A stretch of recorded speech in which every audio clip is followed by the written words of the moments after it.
भौतिक विज्ञान शिक्षण में आज हम प्रकाश प्रकरण पर पाठ्य योजना तैयार करेंगे। यानी दिनांक 20/6/2020, विषय विज्ञान, उप विषय भौतिक विज्ञान, कक्षा वर्ग 7वीं, कालांश सेकंड और अवधि 35 मिनट्स। जिसके सामान्य उद्देश्य हैं जनरल ऑब्जेक्टिव्स, छात्रों में वैज्ञानिक तथ्यों का ज्ञान कराना तथा उनका व्यावहारिक उपयोग सिखाना, छात्रों में क्रमबद्धता पूर्वक एवं विधिवत रूप से कार्य करने की आदत का निर्माण करना, छात्रों में विज्ञान के प्रति रुचि उत्पन्न करना तथा उनमें एकाग्रता आत्मनिर्भरता का भाव उत्पन्न करना, छात्रों में वैज्ञानिक दृष्टिकोण उत्पन्न करना। इसके विशिष्ट उद्देश्य जान लेते हैं। यानी स्पेसिफिक ऑब्जेक्टिव, छात्र प्रकाश के विषय में जान सकेंगे, छात्र प्रकाश के प्राकृतिक स्रोतों के विषय में जान सकेंगे, छात्र प्रकाश के कृत्रिम स्रोतों के विषय में समझ सकेंगे, छात्र दीप्त और अदीप्त वस्तुओं के विषय में समझ सकेंगे। पूर्व ज्ञान यानी प्रीवियस नॉलेज, छात्र प्रकाश के विषय में सामान्य जानकारी रखते हैं और शिक्षण सहायक सामग्री यानी टीचिंग एड्स हैं। सामान्य कक्षा के लिए उपयोगी शिक्षण सहायक सामग्री यानी चार्ट है, चार्ट नंबर 1 जिसमें सूर्य का चित्र है, फिर प्रत्यक्ष वस्तु यानी वास्तविक वस्तु मोमबत्ती, और तीसरे शिक्षण बिंदु में यानी वास्तविक वस्तु, प्रत्यक्ष वस्तु, मोमबत्ती और पुस्तक है। प्रस्तावना प्रश्न यानी पूर्व ज्ञान अनुमान। पहला प्रश्न है, जब लाइट चली जाती है तो क्या होता है? छात्र क्रिया होगी कि जब लाइट चली जाती है तो अंधेरा हो जाता है। अंधेरे को दूर करने के लिए आप क्या करते हैं? अंधेरे को दूर करने के लिए टॉर्च, मोमबत्ती, लैंप आदि जलाते हैं। टॉर्च, मोमबत्ती, लैंप जलाने पर क्या होता है? छात्र कहेंगे टॉर्च, मोमबत्ती, लैंप जलाने पर प्रकाश होता है। प्रकाश के विषय में आप क्या जानते हैं? ये समस्यात्मक प्रश्न है। छात्र कोई उत्तर नहीं दे पाएंगे, देंगे भी तो अस्पष्ट होगा। ये प्रश्नोत्तर प्रविधि है। अब छात्राध्यापक कथन होगा कि प्रकाश एक प्रकार की ऊर्जा है जो स्वयं तो दिखाई नहीं देती पर वस्तुओं को देखने में सहायता करती है। छात्रों, आज हम प्रकाश के विषय में विस्तार पूर्वक अध्ययन करेंगे। छात्र ध्यान पूर्वक सुनेंगे व समझेंगे।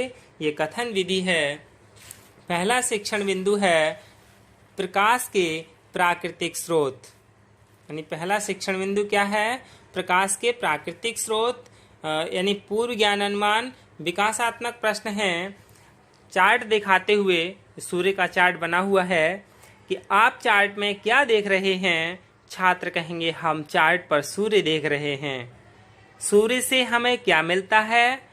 छात्र उत्तर देंगे सूर्य से हमें प्रकाश मिलता है। प्रकाश के प्राकृतिक स्रोत से आप क्या समझते हैं? छात्र स्पष्ट उत्तर देंगे क्योंकि ये समस्यात्मक प्रश्न था। फिर छात्राध्यापक कथन होगा कि ऐसे प्रकाश स्रोत जो प्राकृतिक रूप में प्राप्त होते हैं प्राकृतिक स्रोत कहलाते हैं।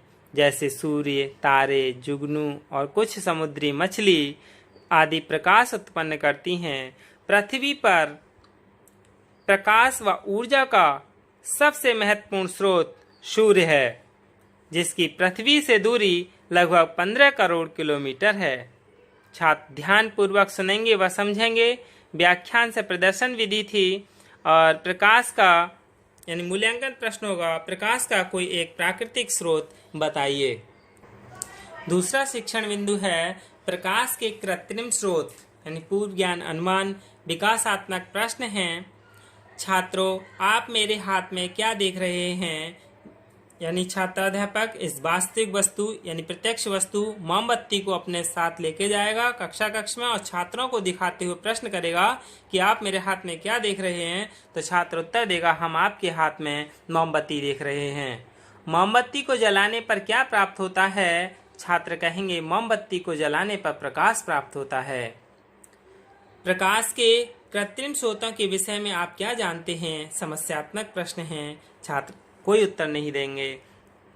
नवीन ज्ञान प्रस्तुतिकरण यानी छात्राध्यापक कथन है, जिन प्रकार स्रोतों का निर्माण मनुष्य द्वारा किया जाता है वे मानव निर्मित या कृत्रिम प्रकाश स्रोत कहलाते हैं, जैसे टॉर्च, मोमबत्ती, दीपक, लालटेन, ट्यूबलाइट, विद्युत बल्ब और एलईडी आदि। छात्र ध्यान पूर्वक सुनेंगे व समझेंगे। व्याख्यान से प्रदर्शन विधि है।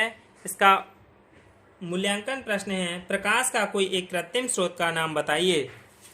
तीसरा शिक्षण बिंदु है दीप्त एवं अदीप्त वस्तुएं, यानी विकासात्मक प्रश्न है।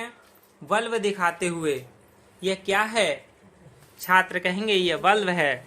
बल्ब से क्या उत्पन्न होता है? छात्र उत्तर देंगे बल्ब से प्रकाश उत्पन्न होता है। दीप्त एवं अदीप्त वस्तुओं के विषय में आप क्या जानते हैं? समस्यात्मक प्रश्न है, छात्र कोई उत्तर नहीं देंगे। यानी ये प्रश्नोत्तर विधि है। प्रत्यक्ष वस्तु बल्ब और नवीन ज्ञान प्रस्तुतिकरण यानी छात्राध्यापक कथन होगा, वे वस्तुएं जो प्रकाश उत्पन्न करती हैं दीप्त वस्तुएं कहलाती हैं, जैसे जलती मोमबत्ती, सूर्य, तारे, लैंप, विद्युत बल्ब, एलईडी आदि, तथा जो वस्तुएं प्रकाश उत्पन्न नहीं करती अदीप्त वस्तुएं कहलाती हैं, जैसे चंद्रमा, दर्पण, पुस्तक, कुर्सी आदि अदीप्त वस्तुएं हैं। छात्र ध्यान पूर्वक सुनेंगे व समझेंगे। व्याख्यान से प्रदर्शन विधि, इसका मूल्यांकन प्रश्न होगा, कोई एक दीप्त वस्तु का नाम बताइए। पुनरावृत्ति प्रश्न, यानी प्रकाश एक प्रकार की क्या है? छात्र कहेंगे ऊर्जा है। जो वस्तुएं प्रकाश से उत्पन्न होती हैं वो क्या कहलाती हैं? छात्र जो वस्तुएं प्रकाश से उत्पन्न होती हैं वे दीप्त वस्तुएं कहलाती हैं, यानी उत्पन्न करती हैं वे दीप्त वस्तुएं कहलाती हैं। किन्हीं दो अदीप्त वस्तुओं के नाम बताइए। चंद्रमा, पुस्तक, ये सभी क्या अदीप्त वस्तुएं हैं। श्यामपट्ट कार्य, नवीन ज्ञान स्थायीकरण, छात्राध्यापक श्यामपट्ट पर प्रकाश के प्राकृतिक स्रोत तथा कृत्रिम स्रोत तथा दीप्त एवं अदीप्त वस्तुओं के विषय में जानकारी अंकित करेगा और छात्र श्यामपट्ट कार्य अपनी उत्तर पुस्तिका में नोट करेंगे। निरीक्षण कार्य यानी लेखन कौशल, छात्राध्यापक श्यामपट्ट कार्य को छात्रों से अपनी उत्तर पुस्तिका में उतारने का निर्देश देता है। छात्र अध्यापक के निर्देशानुसार सभी छात्र श्यामपट्ट कार्य अपनी अभ्यास पुस्तिका में नोट करेंगे, यानी निरीक्षण कार्य है। फिर गृह कार्य यानी अभ्यास कार्य, प्रकाश के किसी एक स्रोत का सचित्र बनाकर लाइए, यानी ये गृह कार्य था जिसे हम रोलर बोर्ड पर लिख के लेके जाते हैं और छात्र इस गृह कार्य को अपनी उत्तर पुस्तिका में नोट करेंगे और घर से करके लाएंगे। यही क्या है प्रकाश प्रकरण पर पाठ्य योजना है। धन्यवाद।